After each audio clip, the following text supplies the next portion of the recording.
The mansion was always quiet. Too quiet.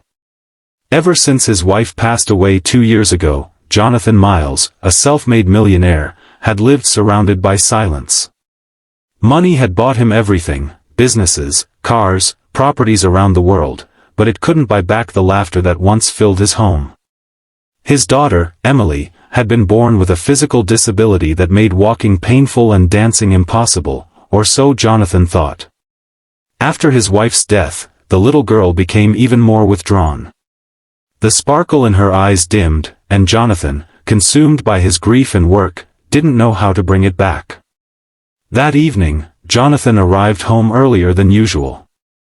The house was, as always, wrapped in its heavy hush. But as he climbed the marble staircase, he heard something that stopped him in his tracks. Laughter. Soft, bubbling, genuine laughter. His daughter's laughter. Jonathan's chest tightened. It had been months, no, years, since he'd heard that sound. Heart racing, he followed it down the hallway and stopped outside Emily's room. The door was ajar. Peeking inside, he froze. There, in the middle of the room, his maid, Rosa, was holding Emily by the hands, swaying her gently to the rhythm of a song playing from a small speaker. Emily's braces gleamed under the soft light, her tiny feet stumbling, but Rosa moved with her, guiding, laughing, encouraging.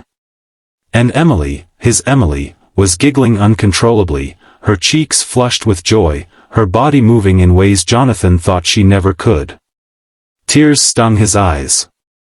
He couldn't remember the last time he'd seen his daughter so alive. For a moment, he felt a sharp pang of guilt. He had given Rosa a job, yes. A roof, a salary, security. But she had given his daughter something he hadn't managed to give in years, happiness. Jonathan stepped into the room, his throat tight. Emily? Both turned, startled. Rosa instantly let go, stepping back as though she had crossed a forbidden line. I'm so sorry, sir. We were just... But before she could finish, Emily spoke, breathless with excitement. Daddy! Look, I can dance. Jonathan's heart broke and healed all at once.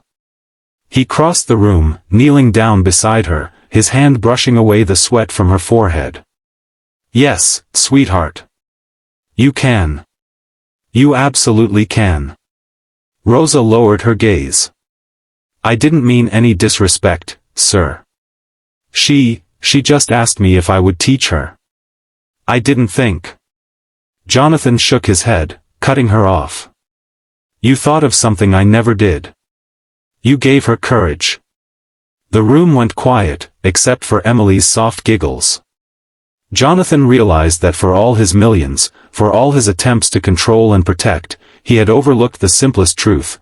What his daughter needed most wasn't medical procedures, expensive therapies, or a bigger house. She needed love, patience, and someone willing to see her not as broken, but as whole.